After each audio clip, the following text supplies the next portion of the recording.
que vamos a tocar hoy es muy importante porque ha habido muchos cambios en el procedimiento para poder solicitar el drawback.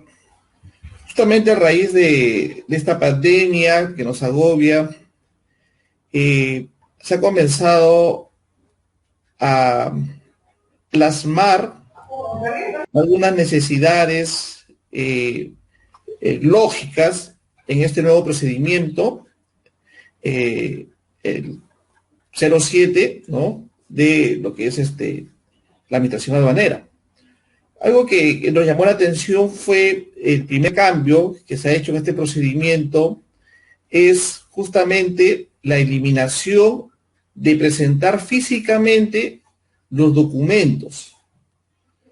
Es decir, en el drawback, en el sistema, la solicitud, uno podría salir de forma automática la aprobación o presentación de documentos.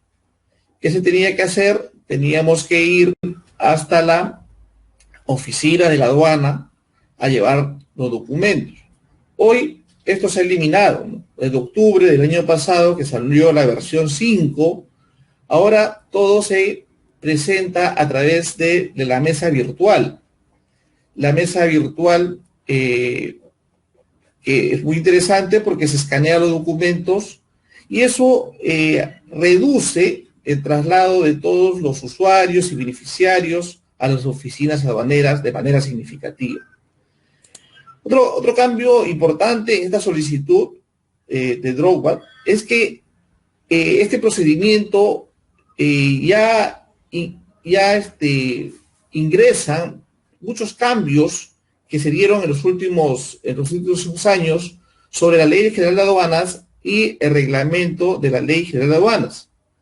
Estamos hablando del decreto legislativo 1053, que tuvo varias modificaciones, como el decreto legislativo 1433, que modifica la ley de aduana, y el reglamento, su reglamento, ¿no? Entonces, todas esas modificaciones, este procedimiento se adecúa. También algo que nos llamó la atención es ese cambio de denominación, ¿no?, de los procedimientos, el procedimiento general. Antes nosotros lo conocíamos, lo que ya tenemos muchos años trabajando en aduanas, lo conocíamos con los famosos INTA, ¿no? Eso ha cambiado, ¿no? Ahora, si uno ingresa a la página de la SUNAT, encuentra que ahora son los DESPA, ¿no? Ha cambiado, pero sigue siendo el mismo número, pero ha cambiado. Y incluye dentro de este procedimiento algo interesante, no todo un literal sobre cómo se debe notificar o cómo se debe comunicar de forma electrónica. Y hace mención ahí sobre el MPB o la mesa virtual de SUNAT, el buzón electrónico y los otros medios de comunicación. Entonces, estas modificaciones han sido importantes, que vamos a analizarlo hoy con un caso, con un ejemplo, cómo se solicita de forma electrónica el drawback. Esta solicitud se divide en tres partes, ¿no? La primera, los datos generales. La segunda parte viene todo lo que tiene que ver con los datos de exportación e insumos incorporados. Y la tercera tiene que ver con los documentos. Acá también hay una modificación interesante, ¿no?, en los documentos. Antes nos pedían, pues, presentarlo en un archivo especial, ¿no?, el TIFF, ¿no? Ahora no, ahora lo puedes adjuntar a la solicitud con un formato que todos usamos, que es el PDF. Eso también es una modificación interesante.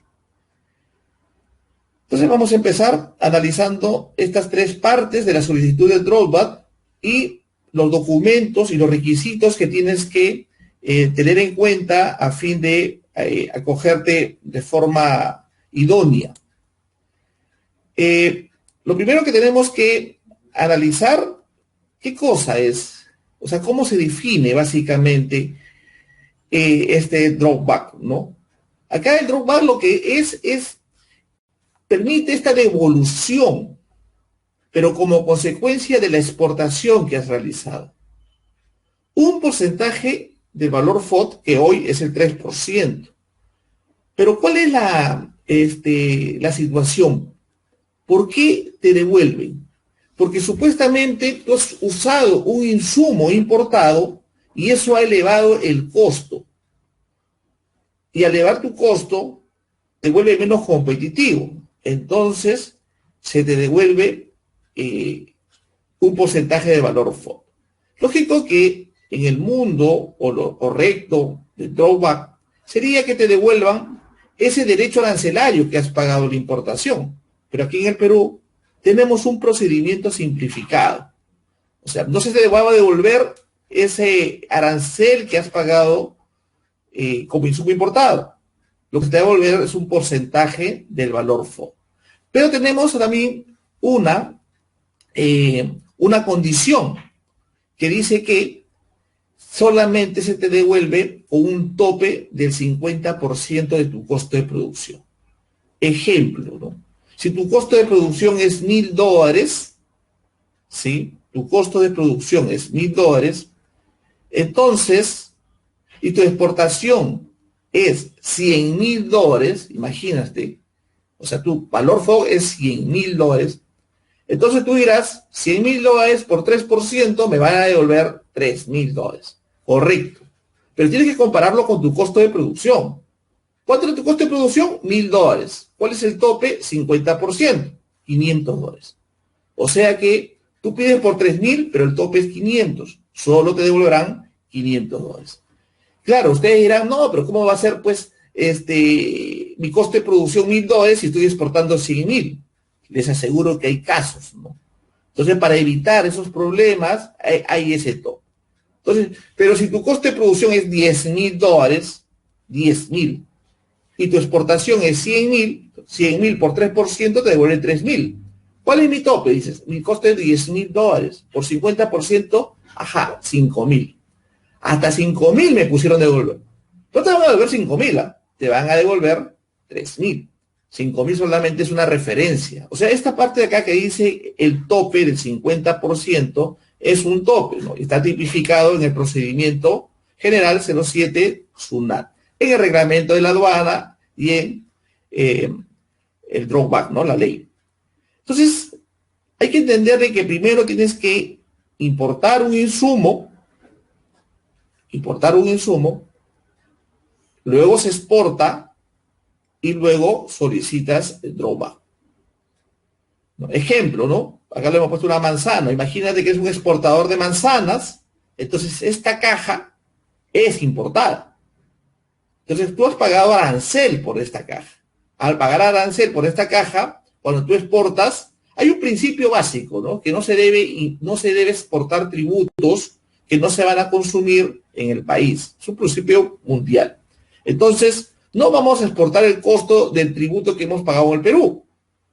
Nos resta competitividad. Por lo tanto, se devuelve dicho impuesto. Entonces, esa es la naturaleza del drawback. ¿Sí? Este esquema es para que ustedes se den cuenta cómo es el drawback. Lo primero que sucede es la importación de un insumo. Hagamos el ejemplo. Supongamos que estamos importando o somos fabricantes, productores, exportadores de camisas o polos o algo de textil. Entonces, si yo soy exportador de camisas, los beneficiarios del drawback son aquellos productores exportadores. Atención aquí, productores exportadores, no comerciantes.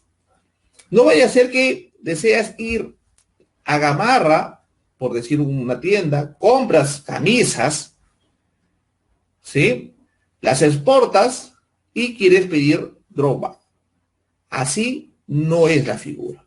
Tienes que ser productor exportador. O sea, tienes que producir. Acuérdense que el drawback es un régimen de perfeccionamiento. Y justamente este régimen de perfeccionamiento es un promotor a las exportaciones. Entonces hay que partir por eso. O sea, la idea es que produzcas y exportas. Es un promotor de las exportaciones. Entonces, tú podrías ir a Gamarra, correcto, pero comprar de repente la tela, ¿no? ¿sí? Y producir. Pero, ¿qué pasa si no tengo cómo se llama una fábrica? ¿Está bien?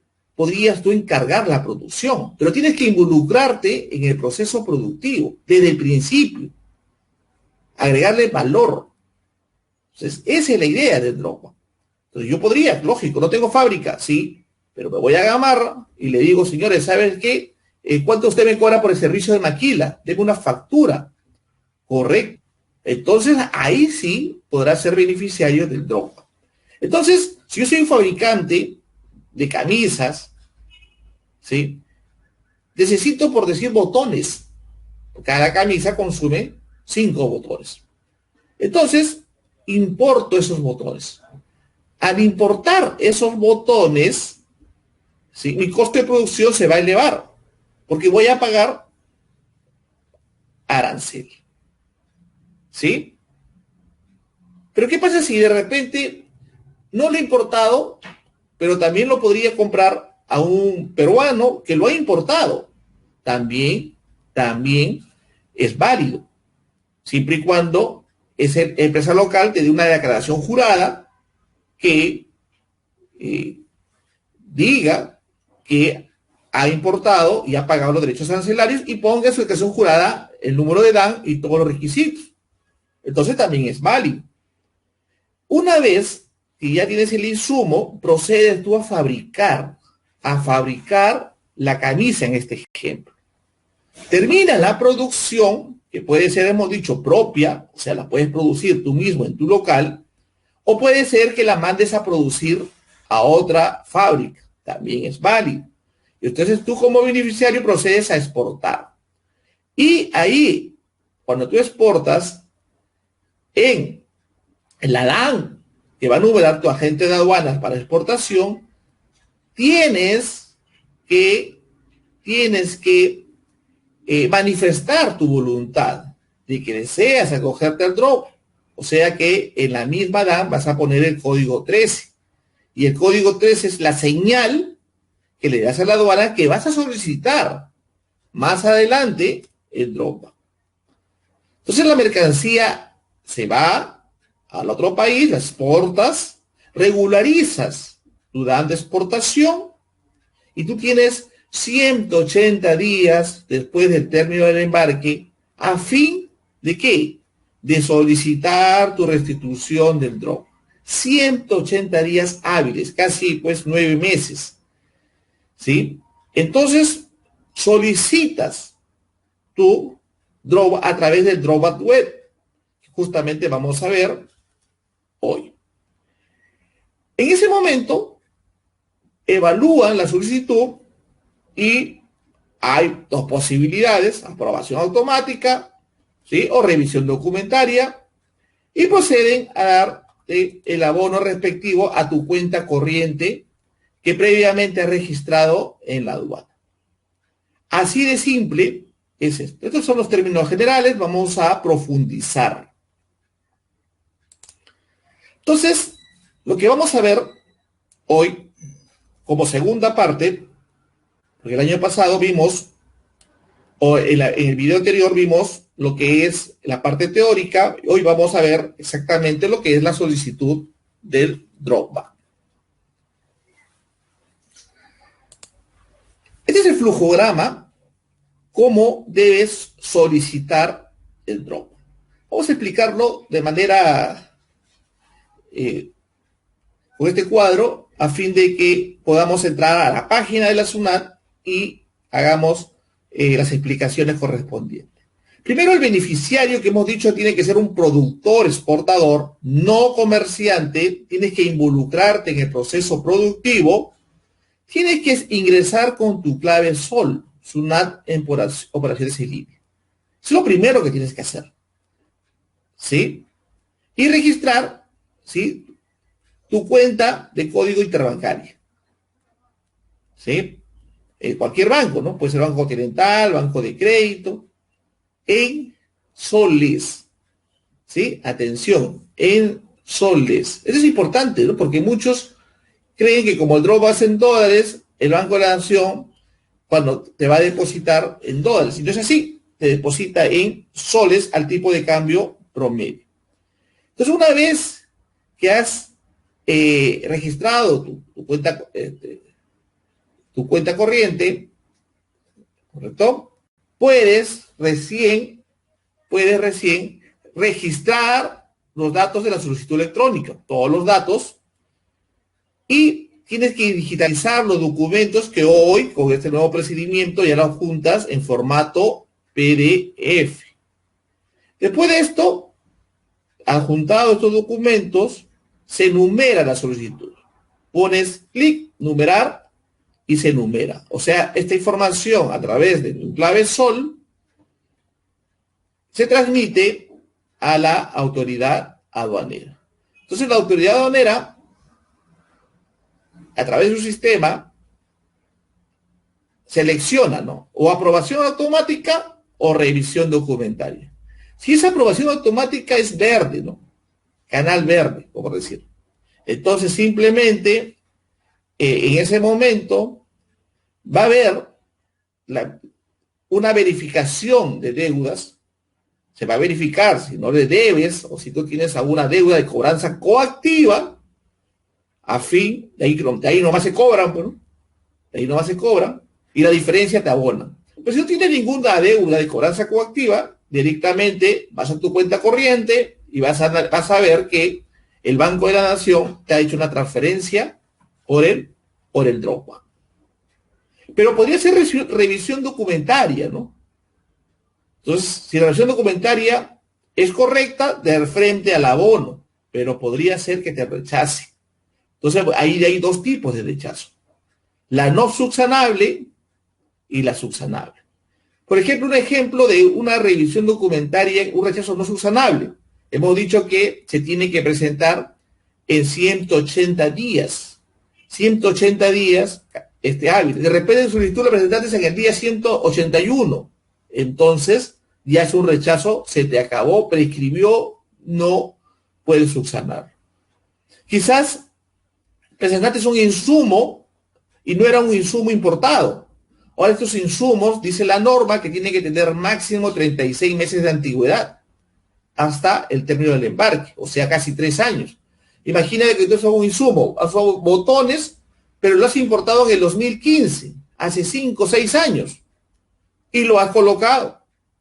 Entonces, es un rechazo no subsanable. La norma dice que ese insumo tiene que ser máximo de 36 meses. Entonces, te lo rechaza.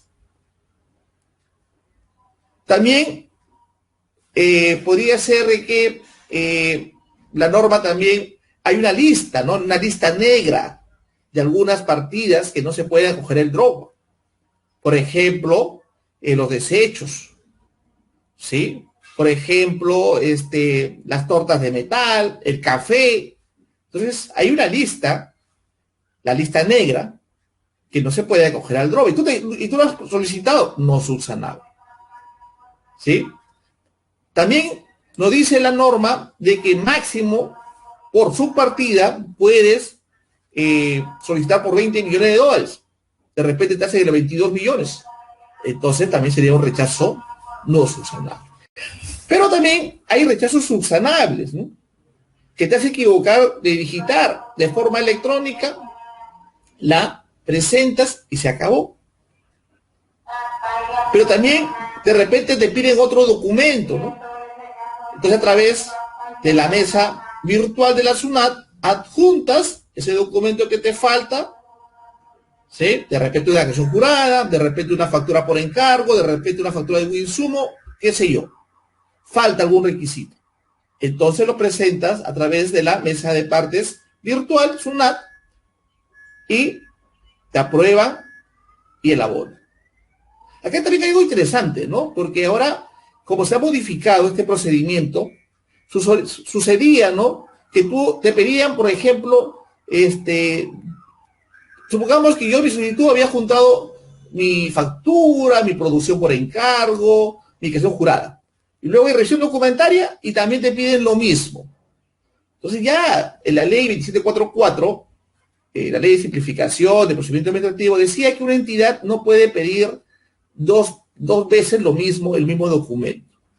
Entonces, lo único que tenías que hacer ahí, si te piden los mismos documentos, atención, no vas a tú creer que esto es automático y la SUNAT te va a decir, ajá, aplico la ley.